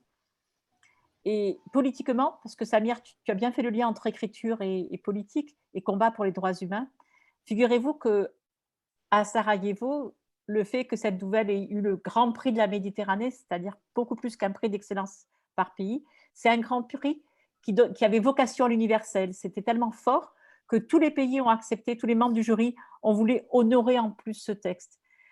Et cela a eu un effet à Sarajevo, c'est qu'on a enfin voulu comprendre la nécessité de faire le deuil et la nécessité de la dignité, de l'intégrité des corps humains. Et il y a eu donc des retentissements dans ce pays dans les suites de la guerre. Voilà. Alors maintenant, je pense que c'est Zoé. Tu es là, Zoé, je suppose? Oui, je te vois. Alors, tu lis le texte de Béja Traversac? Oui, alors, je voudrais d'abord dire que nous devons l'intituler de ce colloque « Le corps et les voiles » à Wassila Tamzali. J'ai particulièrement tenu à le garder, car il revêt de multiples sens. La permanence comme la fuite ou la dérobade du corps des femmes. Sa présence prégnante comme ses échappées. sa confluence aux origines de la vie, ses soumissions forcées et ses révoltes, ses provocations, ses renoncements et ses exigences, ses postures dans la laideur ou la magnificence, et toujours la vie et l'amour. Et cet intitulé me semble illustrer de la meilleure façon le thème dont nous allons débattre. Nous voulons ainsi féconder nos insoumissions par la création, changer les ghettos du silence en territoire de langue d'ici et de là-bas. Ensemble, nous savons que dire et écrire, c'est exorciser la violence faite à nos corps et à nos âmes. C'est rompre avec l'infini de nos solitudes. Comme nous, nos amis du FFM savent aussi le poids des archaïsmes qui, ici et là-bas, emprisonnent nos corps, nos pensées et jusqu'à notre langage. Ensemble, nous savons que le corps comme signe, que le corps comme source est le lieu où s'inscrivent et se ritualisent les idéologies qui régentent le monde des humains. Pris dans des réseaux de possession, le corps féminin est, par excellence, l'instrument réel et symbolique à travers lequel s'exercent toutes les coercitions religieuses, sociales, économiques et politiques. Merci. Merci Zoé. Alors, Beja Traversac est une femme algérienne, réfugiée en France suite à la décennie noire qui a traversé l'Algérie. Et elle a créé, avec d'autres femmes exilées, une maison d'édition à Montpellier et une revue qui s'appelle Étoile d'encre. Et à chaque mois environ, elle choisit un thème et elle demande aux femmes écrivaines de leur envoyer des textes. Et c'est toujours de très, très grande qualité, les textes écrits, les poèmes. C'est une maison d'édition féministe et nous sommes très proches de cette maison. Et ce dont elle parle, c'est que nous avons, dans le cadre de l'année de l'Algérie en France, je crois que c'était 2003, si je me souviens bien, organisé un colloque à Montpellier avec elle. Le colloque s'appelait « Le corps met les voiles ». Et évidemment, c'était Wassila Tamzali qui avait trouvé. Wassila Tamzali, c'est une femme écrivaine. Elle a longtemps dirigé le département Méditerranée pour les femmes à l'UNESCO. Et c'est une femme juriste, une grande famille connue en Algérie. Et depuis qu'elle s'est mise à écrire, en quittant ses fonctions à l'UNESCO, elle a écrit des livres de très grande qualité, parus aux éditions Gallimard, dont Une femme en colère. Voilà. Et donc, au moment où il y a eu le débat en France sur le voile, pas le voile, nous, on a voulu insister sur le fait qu'en mettant, on ne mettait pas le voile, c'est le corps qui met les voiles pour atteindre l'émancipation et la liberté. Voilà. Donc, il nous reste quelques textes. Alors, nos amies algériennes, pardonnez-moi, j'insiste toujours. Hein. Nadia, tu voulais prendre la parole? Non, ça ira, merci. Non, très bien. Donc, comme je te vois apparaître, très bien. Alors, nous avons le texte de Zineb Labidi. Je n'ai pas noté à côté. Qui a le texte de Zineb Labidi? Ah, qui est là? Qui est présent? Ah, c'est toi, Nadia. On te voit. Très bien. Est-ce que l'une d'entre vous a le texte de Claude Bert ou le texte de Zineb Labidi? Moi, j'en ai. Alors, peut-être que j'ai oublié de vous l'envoyer, c'est moi qui vais vous. Il y en a un qui s'appelle de Zineb Labidi? Oui, écriture. Vas-y, alors lui. Zineb Labidi, oui, écriture féminine et engagement. Comment faire autrement, c'est ça? Ouais, oui, c'est ça. Tu peux le lire et moi, je dirai un petit peu autre chose après.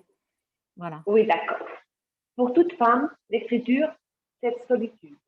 Pour toute femme, l'écriture, c'est nécessaire et utile. Pour toute femme, une aventure de soi qui concerne tant d'autres. Dans notre imaginaire, l'écriture et la lecture vit pour que le texte soit dont aucune lettre ne peut être changée sans que tout soit changé. Dans notre imaginaire, le poète rêve sur la trace du vertige d'une présence passée. Son vertige est désormais un seul témoignage, mu d'un serpent depuis longtemps disparu. L'écriture, c'est lieu de la loi. Et tout geste de femme qui écrit est tout entier dans la transgression, car elle entre sur le territoire interdit de la loi divine et loi masculine. Qu'elle subit en premier? Le code de la famille en est l'exemple, relancé par le code tribal, élaboré dernièrement à Renchela et approuvé par d'autres régions. Alors, quand on reprend la double interrogation de l'écriture féminine, et de l'engagement de cette écriture et de l'engagement dans l'écriture même. On ne s'offre pas le luxe d'une vaine question. On est au cœur de la question, dans un monde lui-même plus de vertige et qui ne sait plus comment tourner. Bien sûr, un écrivain écrit, c'est le geste qui le fait être écrivain. Un écrivain femme et homme est écrivain et tout le reste est discours supplétatoire. On comprend le refus des écrivains d'être classés, étiquetés comme appartenant à un groupe ou renvoyés à une catégorie. Pourtant, dans le monde éditorial et celui de la réception, la nationalité, le sexe et le positionnement géographique sont toujours pris en compte pour notre monde. Et si les écrivains jouent dans ces catégories et débrouillent, elles leur permettent d'être édités. Elisa Rahis, au début du siècle dernier, comptait la figure de la femme échappée du harem et qui se met à l'écriture, alors qu'en fait c'était un homme écrivain. Elle faisait rêver et réactiver des fantasmes à travers l'écriture d'un homme. Les écrivains de langue arabe seraient assez nombreux à adopter un nom d'homme pour échapper à la catégorisation sexuelle et devenir écrivain. L'écriture, si elle est solitude, exil et affrontement de la loi, ne se fait pas dans le vide. Les textes ne sont pas pages égarées au désert. Les textes sont reçus dans une société précise à laquelle ils se destinent, même s'ils font le détour par un autre lieu d'écriture. Ils sont renvoyés à leur monde, même s'ils se veulent transfuges. Ils ne peuvent échapper à leur solidarité historique en tant que littérature. Ceux qui les publient, comme ceux qui les lisent, savent d'où viennent ces textes vieux, qui les écrit, femme ou homme, et de quoi et quand ils parlent. On sait bien, le texte est lu dans un ensemble de paramètres et signes, paratexte et contexte, et même protexte. Il entre dans une histoire de l'écriture qui le conduit ou bouleverse, et même lorsque le lecteur de l'analyste veut s'en tenir au texte seul. Il est difficile d'être totalement aveugle à ce qui est sur les marges, en arrière ou en avant du texte et qui le traverse. L'écriture donc, ni féminine ni masculine, oui, l'écriture ne peut être envoyée au texte. Peut-on dire qu'elle n'est pas de genre? Peut-elle être dégagée de sa dimension sociale et historique? Car quand une femme écrit, publie et est lue, elle est d'habitude présente dans l'œil de cyclone. Son geste n'est pas anodin, il est engagé et il l'engage dans une histoire complexe. Voilà. Merci Riba. Alors Riba, malheureusement, tu sais, c'était un petit peu haché. Donc ce que je propose, c'était très fort, parce que ce qu'a dit Zineb, c'était très fort. Toutes les personnes qui veulent recevoir les textes qu'on a lus, maintenant, il n'y en a pas fini, il nous reste un petit peu moins d'une demi-heure, mettez votre email dans la conversation, comme ça, vous allez recevoir cela. C'est important. J'ai vu que nos amies algériennes sont réunies ici, toutes, on les voit. Est-ce qu'elles peuvent prendre la parole? Chérifa, ça y est? Vous y êtes? Parce que je vous vois nombreuses et ça fait de la peine de ne pas pouvoir écouter votre voix, vos textes que vous avez sélectionnés avec l'association Jayzerouna. Alors, où en est-on? On peut? Voilà. Alors, donc, Sandrine, tu notes ou Zoé, vous notez tous les emails des personnes, comme ça, vous recevrez tous les textes et puis nous les enverrons aux partenaires. Oui. Donc, comme a dit, oui, c'est bon, vous êtes d'accord? Alors, Zora, Chérifa, toujours pas?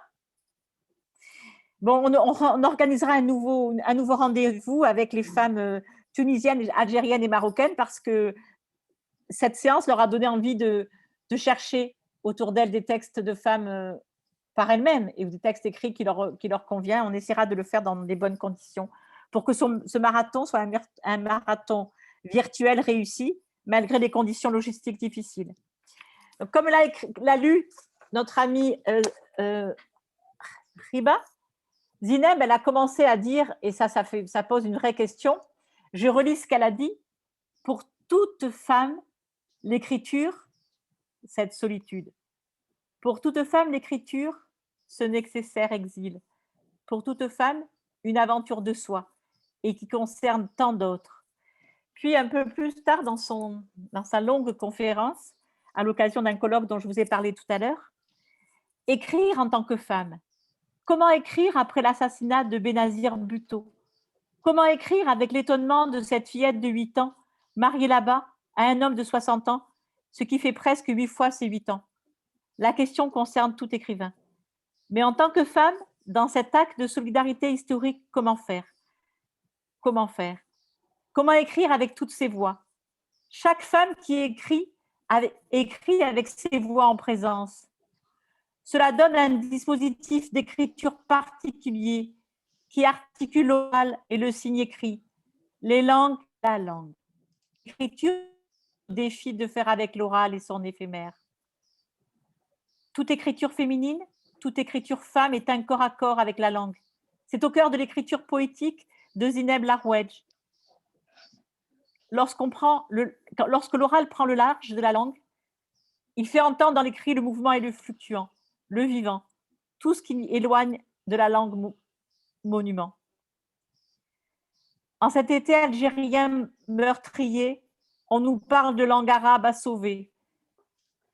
On préserve c'est-à-dire Et j'écoute une chanson qui créolise l'arabe, vivant algérien, qui insère des mots anglais ayant transité par le français et toute la langue du net. Comment faire avec une langue qui invente chaque jour? Cette langue et cette expression rentrent bien dans le cadre du dialogue interculturel pour lequel nous sommes réunis aujourd'hui. Alors, nous allons faire un tour de table pour savoir qui souhaite prendre la parole. Je vois que Christina Rosmini elle a assisté à toutes les conférences, elle est là. Est-ce qu'elle souhaite s'exprimer? Titi, c'est à toi si tu veux dire quelque chose, ou aux femmes algériennes qui sont à Blida et qui ont du mal à se connecter avec nous. Qui veut prendre la parole? Sinon, nous allons conclure avec le poème de Claude Bert. Est-ce que vous m'entendez là? Oui. Ouais, je suis désolée. Oui, très bien, Christina. Je croyais que vous m'entendiez, mais je n'avais pas allumé le micro. Donc, je disais que j'aurais bien aimé écouter les femmes algériennes, mais que tout ce qui a été dit est très fort, très inspirant. Je me suis permis de prendre des notes. Je te demanderai éventuellement quelques références de certains textes que vous avez lus les unes et les autres pour éventuellement en faire des citations dans certains de mes spectacles, parce que c'est vraiment fort et c'est vraiment fou qu'on en soit encore là. Voilà, donc heureusement qu'il y a la jeune génération là, qui arrive, qui va reprendre le flambeau et j'espère faire bouger encore plus les choses que tu ne l'as déjà fait. Moi, tu le sais, je suis là. Bon, le Covid m'a fait que je ne peux pas vraiment faire grand-chose de ma voix pour l'instant, mais je suis là à disposition pour voix de femmes, pour tout ce qui pourra porter très modestement la parole du féminin avec une voix chantée. Merci beaucoup, Christina.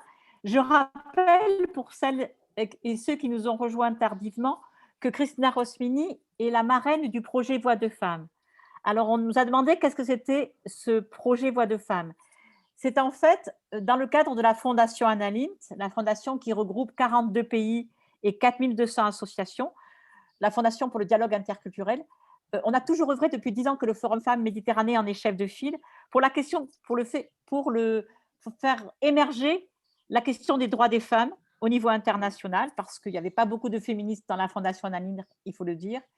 Et on a œuvré pour qu'on ne parle pas du dialogue interculturel sans parler de l'universalité des droits. On a beaucoup insisté sur le fait de dire qu'il n'y avait aucune culture supérieure à l'autre, mais que nous n'étions pas d'accord avec le relativisme culturel. Nous n'acceptons pas qu'une culture impose l'excision à ces jeunes filles, qu'une culture impose les mariages forcés, ou qu'on accepte la violence, des discriminations liées à la condition des femmes et la remise en cause de leurs droits.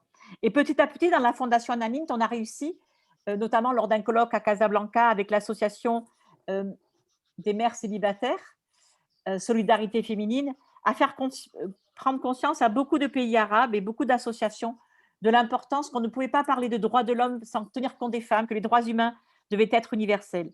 Et c'est dans ce sens qu'à Tunis, et je suis très fière qu'il y ait une jeune Tunisienne qui a assisté, avec nos partenaires de Wheel of Sousse, nous leur avons proposé, et c'est eux qui ont organisé une formation sur le dialogue interculturel et l'universalité des droits. Et leur point de départ était la brochure que nous avons rédigée avec Serena Tchafik à Marseille lors de la manifestation Corps de Femmes en mars 2020. Dialogue interculturel et universalité des droits contre le communautarisme pour des droits individuels aux femmes et une autonomie. Et ce texte a été très fort. Et le fait que cette jeune femme tunisienne de 24 ans me dise que la semaine dernière, elle a assisté à cette formation, que ça l'a vraiment intéressée, pour nous, c'est le sens du combat international que nous menons pour l'égalité entre les femmes et les hommes. Je suis vraiment désolée pour, je ne sais pas où en est Chérifa et nos amies algériennes. Elles sont réunies une vingtaine à Blida. Nous referons une rencontre avec elles pour réunir les conditions logistiques. Donc, le projet Voix de Femmes, c'est 19 activités. Un kit contre le sexisme, et ce kit a eu beaucoup de succès au Maroc, en Algérie, en Tunisie et en Espagne, en France évidemment, donc on en est très fiers. On a fait beaucoup d'interventions dans les lycées, et la dernière, c'était au lycée Diderot sur le thème de la laïcité, dans le cadre de la journée de la laïcité. Et on a vu que c'était à partir du film qui a été réalisé par le Forum, notamment le colloque organisé par Regard de Femmes à Lyon. Nous avons vraiment compris l'importance de s'adresser aux jeunes générations, aux jeunes filles et aux jeunes garçons qui ne comprennent pas l'histoire de la laïcité et comment cette histoire, aujourd'hui, est importante pour les droits des femmes, même si pendant un siècle, elle n'a pas tenu compte de la place des femmes dans la société. Donc, Voix de Femmes, 19 activités. À Aix-en-Provence, un séminaire sur le corps et la sexualité des femmes, le 12 juillet, en présentiel et en visioconférence. Des ateliers au Maroc, des ateliers journalistes, des séminaires également. Bon, beaucoup d'initiatives qui ont eu lieu et qui vont se prendre. Malheureusement, et je le regrette pour Christina Rosmini qui en était la marraine, un des temps forts était le festival Voix de Femmes, avec des femmes chanteuses qui devaient venir de différents pays de la Méditerranée au mois de mars. Et en raison du confinement, de la crise sanitaire, ce festival a été annulé. Nous avons d'ailleurs également annulé, c'est les 2 activités que nous avons annulées. 2 sur 19, il faut dire que c'est mérité. Enfin, on a eu vraiment du courage parce que les conditions sont très difficiles. Nous avons annulé cette année le Salon méditerranéen des publications de femmes que nous co-organisons avec les éditions des femmes Antoinette Fouque. Mais nous le ferons l'année prochaine. Voilà, donc dans ces activités, quelles que soient ces activités, c'est la parole des femmes pour leurs droits, pour leur dignité, pour leur intégrité. Et dans le cas de ce marathon virtuel, beaucoup de pays, les 42 pays, ont choisi des thèmes, des activités. Beaucoup de ces activités sont autour du thème du dialogue interculturel. Mais nous, on a voulu le décliner en phrases de paix, de liberté, d'autonomie pour les femmes. Et c'est pour ça qu'on a tenu, c'est le premier de nos ateliers, il y en aura 4 autres, c'est autour du thème donc, de la liberté des femmes, de leur engagement dans l'écriture et dans le combat pour les droits humains. On va, puisqu'il n'est pas possible de parler avec nos amies marocaines, algériennes et de leur donner la parole, si plus personne ne souhaite s'exprimer, il est possible, nous avons encore un petit quart d'heure. Une association peut s'exprimer, une femme qui veut lire un texte, donner son point de vue, comme l'a fait notre amie Riba du Liban, libanaise pour l'égalité. Nous vous donnons la parole et sinon, nous allons conclure avec un poème de Claude Hébert. Alors, qui demande la parole? Oui, moi, Nadia, c'est toi? Oui, brièvement, parce que je ne me sens pas du tout dans mon... il y a Justine qui nous a rejoint. Je ne me sens pas dans mon élément et j'ose pas trop... C'est pas grave. Voilà, donc pour moi, l'expression, c'était autrement. Donc, mon association, elle, quand on a créé l'association, c'était plus pour permettre à la femme de s'exprimer, mais autrement, vu que, comme vous le dites si bien, le droit à l'expression et l'émancipation de la femme, c'était autre chose. Enfin, ça l'est toujours. Et donc, voilà. Donc, nous, on a su s'exprimer à travers la peinture et le dessin. Et comme je disais tout à l'heure, c'est vraiment très, très difficile. Et voilà, je suis très émue par rapport à tout ça, vu que, étant moi-même victime de tout ça, et voilà, donc je n'ai jamais eu le droit à l'expression au sein de ma famille ou même avec mon mari. Donc voilà, je suis désolée. Non, Nadia, je suis émue par votre prise de parole et votre témoignage. Mais comme vous l'avez bien dit, il y a plusieurs façons pour les femmes de s'exprimer. Voilà. Et c'est pour ça que nous, dans ce marathon, on a proposé 5 ateliers à la Fondation Aline, 5 ateliers qui ont été acceptés. Ce n'est pas si facile que ça, surtout qu'on n'a pas eu beaucoup de temps. Mais justement, vous avez un atelier qui vous concerne. Comme je vous l'ai dit, le 16 juin, c'est l'atelier art plastique. Vous allez pouvoir montrer tout le travail que vous avez fait parce que vous êtes exprimé en tant qu'artiste. Je ne sais pas si vous faites de la peinture ou autre. Oui, voilà. de la peinture, et puis, plutôt. On compte beaucoup sur vous aussi pour l'association dont vous avez parlé, parce que vous savez que le forum, on a rendu un image, grâce à l'association Les Labos de Babel, un hommage à Idir, parce que sa voix, on l'a considérée comme universelle, on l'a considérée comme… Et la chanson Iva Anouva qu'il a chantée, ça nous a… Que les femmes berbères, mais toutes les femmes algériennes et nous-mêmes, on a chanté dans les manifestations, notamment lors de la marche mondiale. C'est des choses très importantes. Et donc, nous voulons faire le lien entre 2 projets du réseau français. Le projet… Il y a un livret qui va sortir de 16 pages, qui va présenter ce que les 67 artistes, dont beaucoup de femmes, ont peint pour rendre hommage à Idir. Et puis, le fait que pour la plastique, on peut montrer ce travail que les femmes ont fait en créant des moulakats, en écrivant des poèmes. Donc ça sera pour le 16 juin. Et nous avons le 2 juin un atelier sur la question des violences. Et nous allons justement commencer par les femmes algériennes. Après l'introduction de Karine Lambert, qui est universitaire à Aix-en-Provence, à la MMSH, et spécialiste responsable du GFEM et du laboratoire des femmes. Nous allons présenter la vidéo des comédiennes algériennes contre le féminicide et les violences. Cette vidéo est en arabe et elle est sous-titrée en français. Et ces Algériennes comédiennes, il y en a 18, les unes après les autres, elles racontent ce que les mères, les grands-mères, les sœurs disent aux femmes pour pas qu'elles portent plainte, pour qu'elles acceptent la violence, pour qu'elles se taisent. Et c'est tellement émouvant parce que c'est ce que nous avons entendu nous aussi dans nos vies. On l'a entendu dans nos éducations, même si on ne vit pas en Algérie. C'est ce que vivent toutes les femmes en Méditerranée, beaucoup de femmes en Méditerranée et dans le monde. Tu l'as cherché, c'est ici, c'est là. Et donc, moi, je pense qu'on va pouvoir aussi vous témoigner sur la question des violences. Parce que le plus grave, on sait que la violence, c'est la violence contre les femmes, la violence verbale et physique, c'est une des violences les plus répandues, une violence contre les droits humains. Mais en même temps, si les femmes se taisent, et parfois elles ne peuvent pas faire autrement, malheureusement, c'est les hommes qui ont doublement gagné, en frappant et en empêchant de parler, en empêchant de porter plainte. Donc le 2 juin, nous vous invitons également à rejoindre cet atelier sur les violences. Donc je vous ai dit, il y a 5 ateliers. Il y aura celui du 23 juin chez le Café du dialogue interculturel avec les jeunes lauréats du concours de collage Voix de femmes que nous avons fait en février.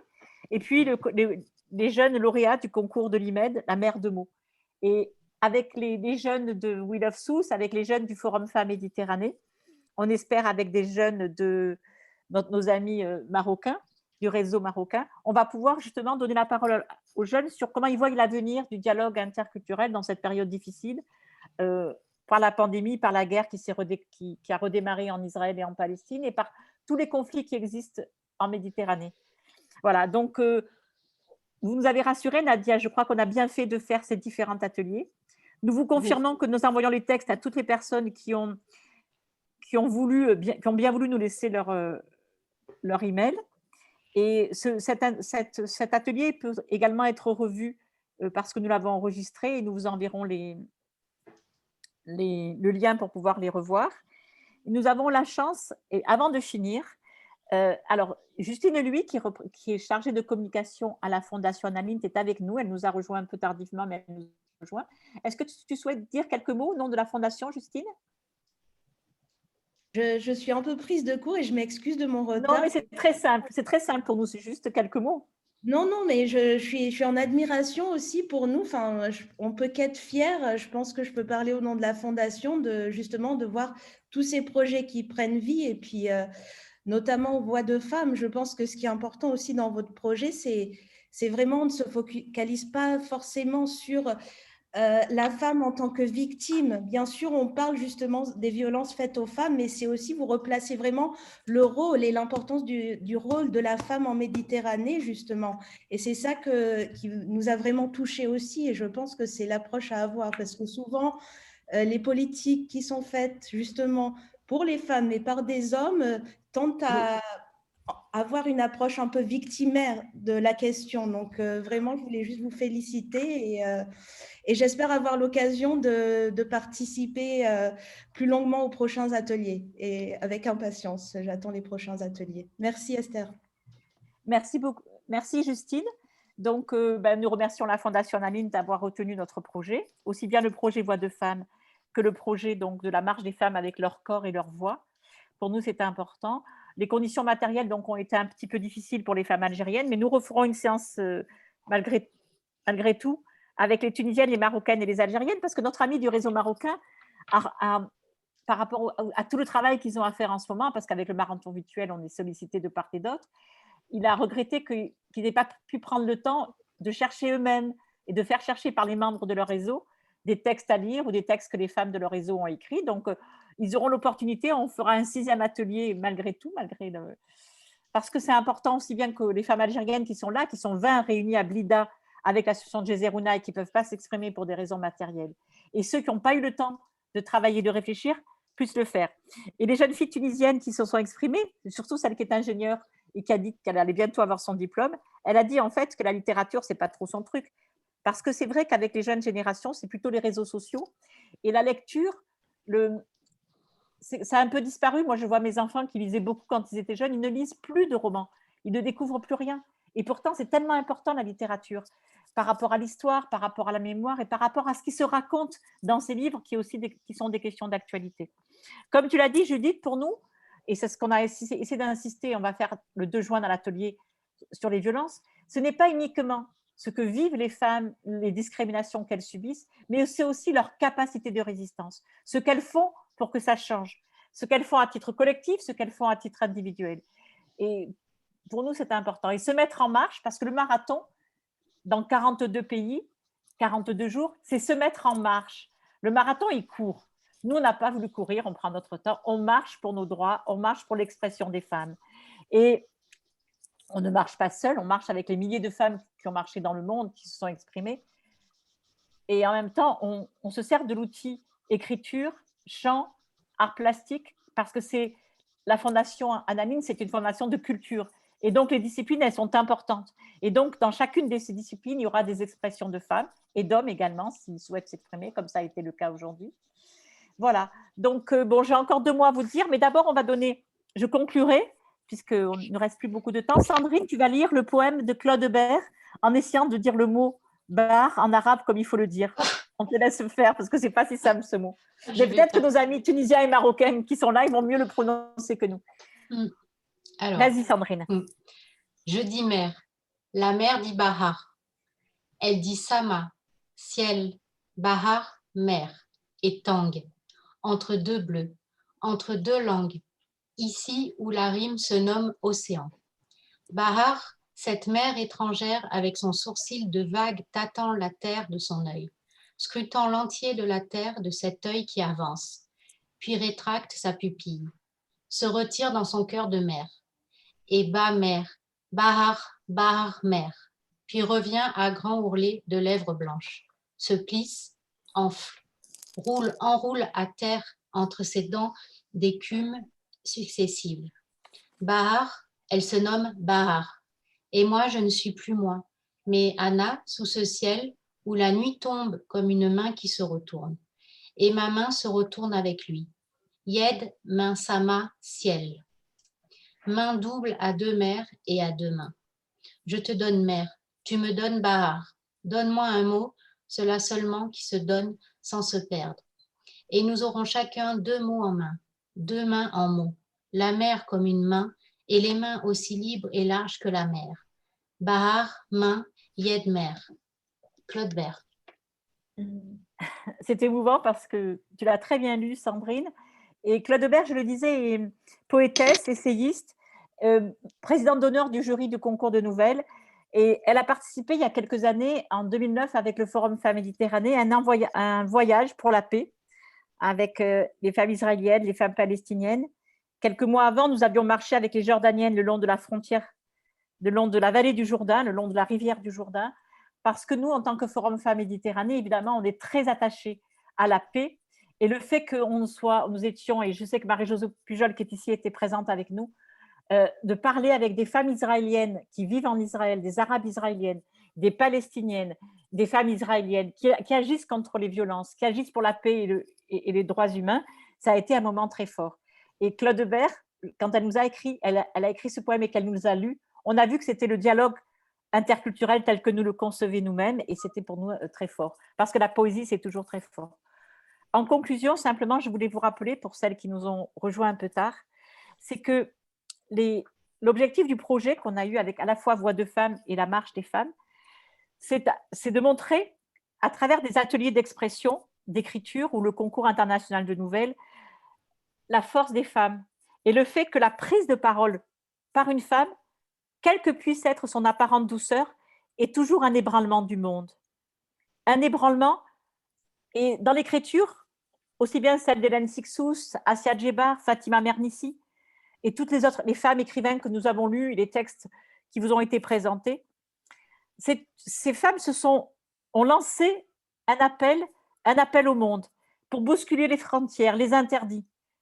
Elles ont dit « Écrire là où la barbarie est trop présente est une façon d'exprimer son humanité.